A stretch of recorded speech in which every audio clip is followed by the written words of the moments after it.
the book. Well, then who did create the heavens and the earth? Why do you use the word who? You see, you immediately beg the question by using the word who.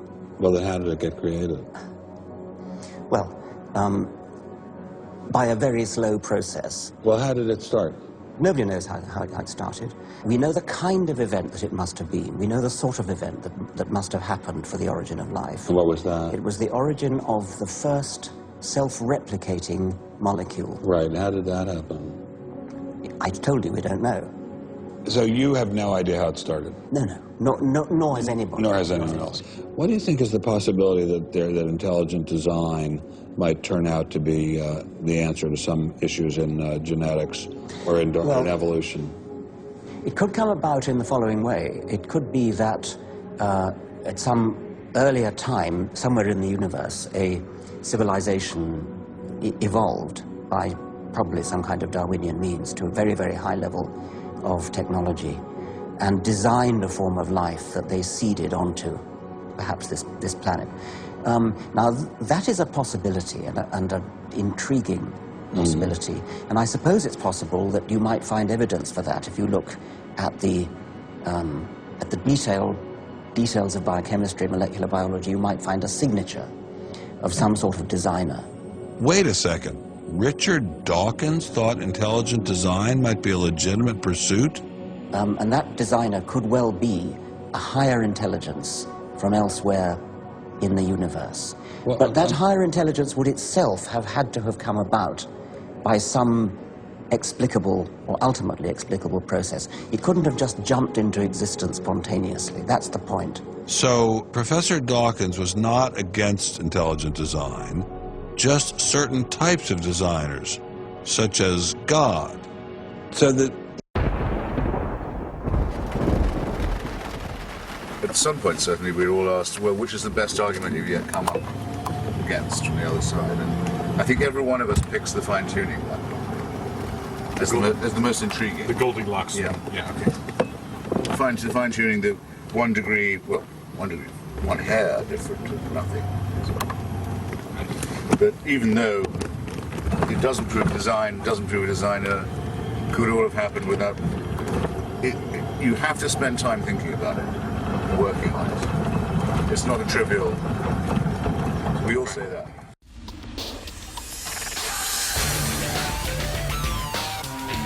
This is Frank Turek debating Christopher Hitchens. Now, he is using supports for what I think should be a presuppositional approach to proving that God exists. You don't have to. But if somebody presses you, hey, I want some logic, I want some reason, give them the O in cosmos. The O in cosmos stands for order. This is sometimes called the teleological argument for design. Not only did the universe explode into being out of nothing, it did so with extreme precision. In other words, the Big Bang was not a chaotic explosion. How incredibly precise was it? Atheist Steven Weinberg put it this way. He said, life as we know it would be impossible if any one of several physical quantities had slightly different values. There are dozens of these quantities. One of them, as Stephen Hawking identified, was this. He said that if the universe, or if the expansion rate of the universe changed by 1 part in 100,000 million a second after the Big Bang, we wouldn't be here. The universe would not have expanded, or it would have collapsed back on itself, or it never would have created galaxies. That's how precisely designed the Big Bang event was. Not only was the Big Bang event precisely designed, so are many constants about our universe right now. If you change the gravitational force by 1 part in 10 to the 40, we wouldn't be here. What's 1 part in 10 to the 40? Illustration. Take a tape measure, stretch it from that back wall to the front wall in inches. If you set gravity at a particular inch mark on that tape measure and move the strength of gravity 1 inch in either direction proportionally, we go out of existence. But the problem is the tape measure doesn't go from that wall to this front wall. It goes across the entire known universe.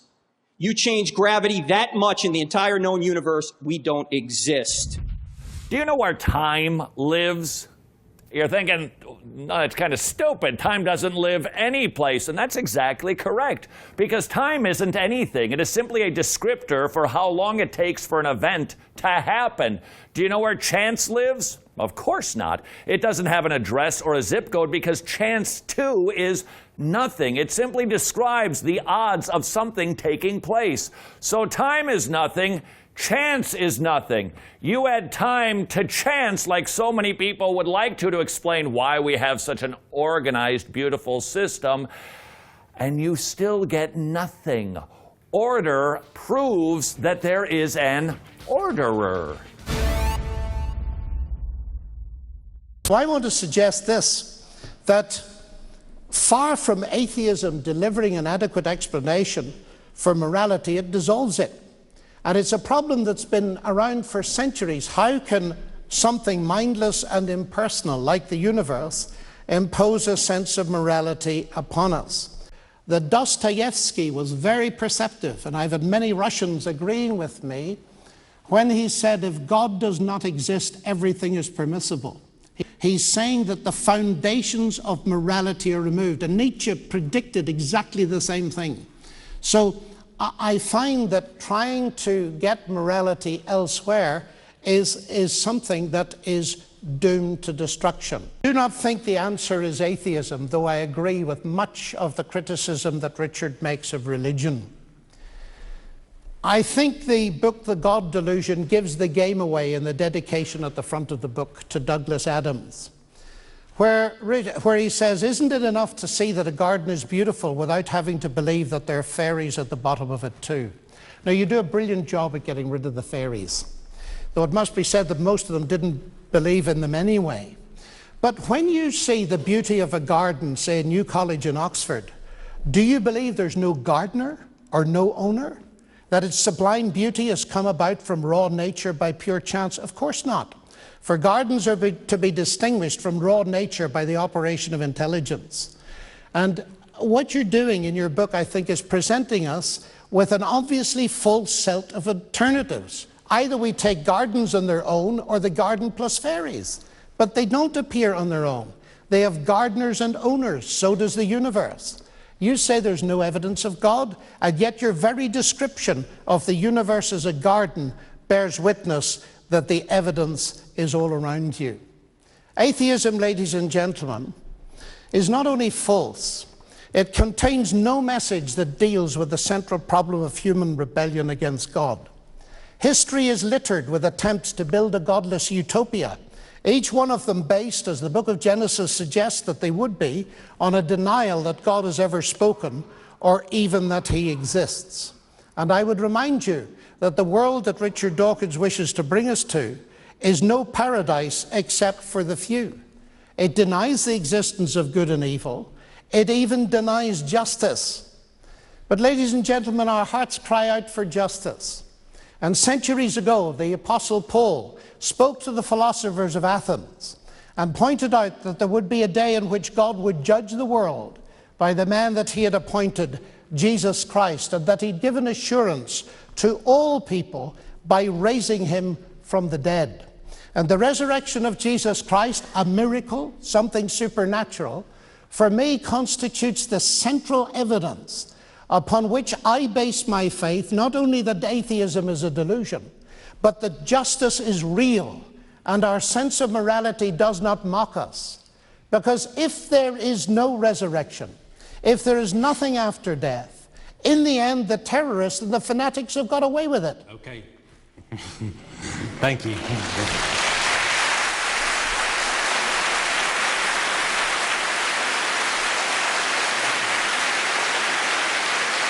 Please. Professor Dawkins. Yes, well, that concluding bit rather gives the game away, doesn't it? All that stuff about science and physics and the complications of physics and things, what it really comes down to is the resurrection of Jesus. I mean, there's a fundamental incompatibility between the sort of sophisticated scientist, which we hear part of the time from John Lennox, and it's impressive, and we are interested in the argument about multiverses and things. And then having produced some sort of a case for a kind of deistic God, perhaps, some God, the great physicist who adjusted the laws and constants of the universe. And that's all very grand and wonderful. And then suddenly we come down to the resurrection of Jesus. It's so petty, it's so trivial, it's so local, it's so earthbound, it's so unworthy of the universe. I'm glad to hear you say that you feel a good case could be made out that there is rationality behind the universe. You said it's not something you personally accept. So you believe that this universe is just a freak accident. There is a creator of the universe. He created it, but he's not just a force, he's a person. And we are persons created in his image. And you say that God becoming human and Christ dying on a cross and rising from the dead is petty. I think the exact opposite. It's not petty, because it deals seriously with the fundamental problem that I don't think atheism even begins to deal with, and that is the problem of our alienation with God.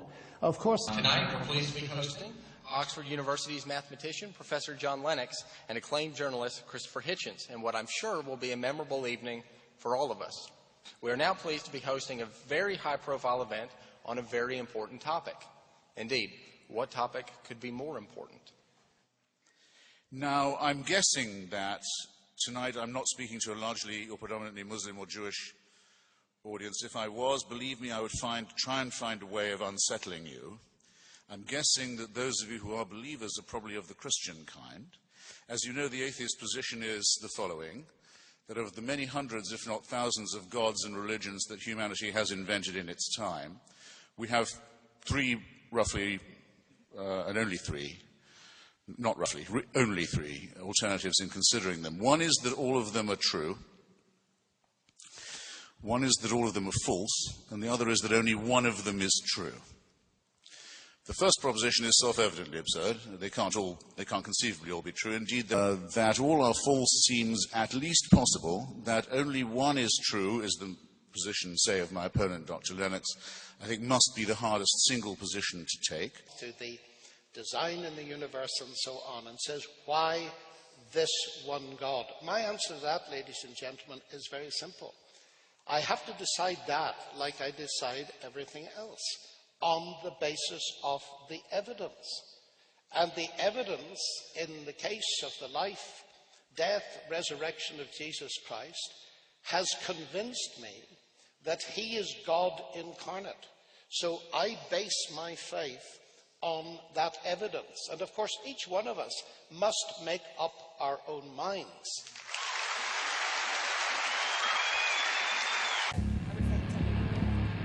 In between the giraffe's long neck and legs lies its surprisingly small body.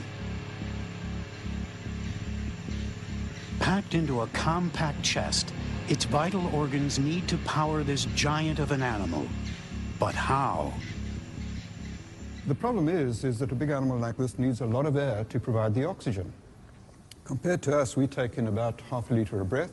This animal has to take about 30 times that, up to 15 liters of breath. And it's got another complication, which is this long tube down which all the air has to come before it'll reach the lung. That adds another 3 liters of volume that it has to breathe before it gets anything into the chest. So maybe we should try and do that and see whether we can get it to blow up. Okay, so we've got this in. We're ready to go. Yep.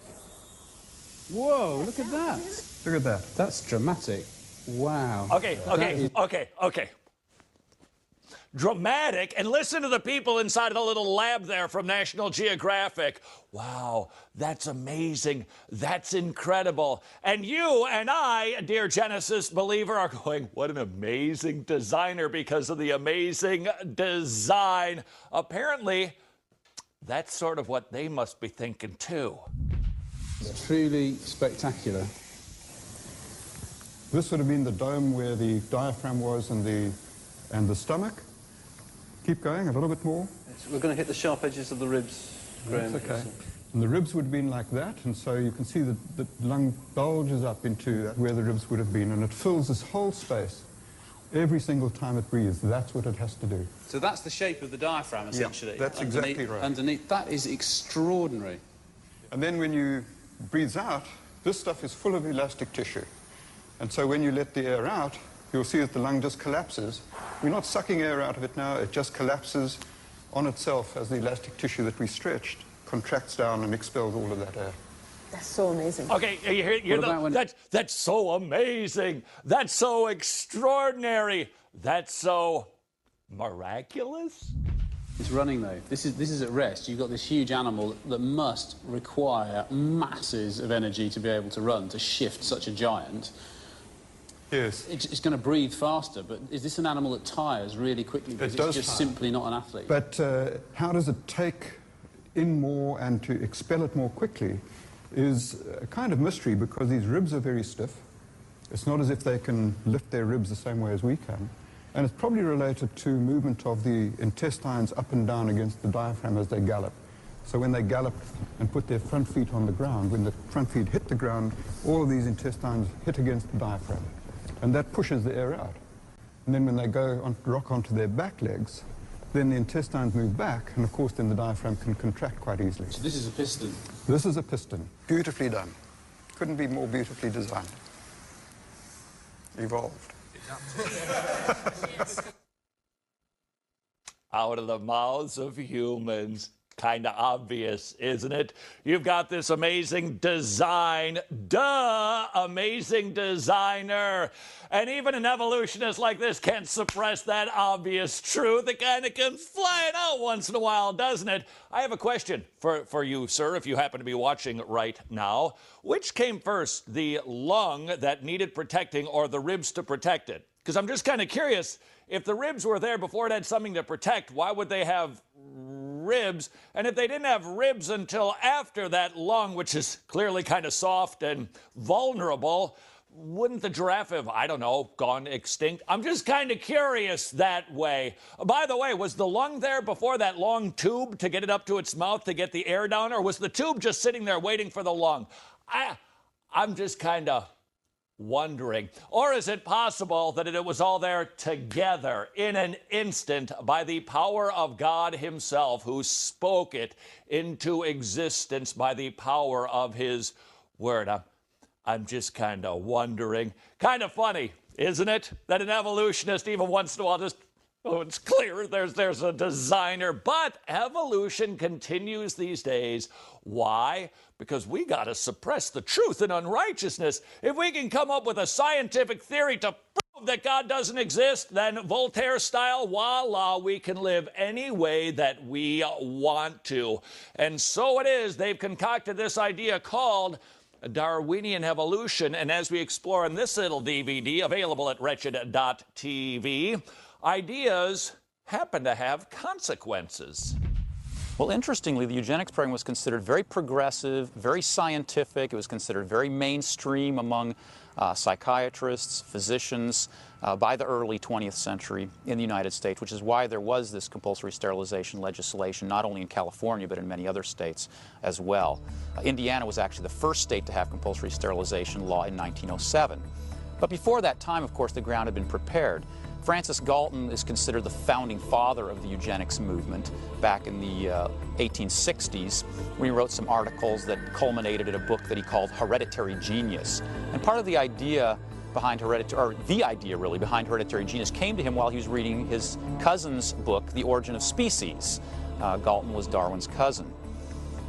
He began thinking about the effects of natural selection that Darwin was talking about in The Origin of Species on the human species, and how we could then help try to improve the human species by getting rid of these so-called unfit variants. And so in the late 19th century, Galton became the driving force behind pushing for an attempt to try to evolve humans to higher levels, to focus on those that had so-called better genetic traits. They didn't use the term genetics back then, that was unknown, but better hereditary traits, that would be the term they would use. And then to weed out, so-called weed out, the ones that were considered inferior traits. Galton's ideas really caught on by the 1890s and early 1900s, not only in Britain where he was from, but also in the United States. Galton claimed that his ideas came as he was reading Darwin's Origin of Species. And if you read the works of the early figures in the eugenics movement, almost all of them saw what they were doing as applied Darwinism. Wowza, ideas have consequences. And in this case, it's clearly a bad idea, because even to a supporter of the Darwinian idea, in order to suppress the truth in unrighteousness, once in a while, the truth comes flying out. This is Wretched.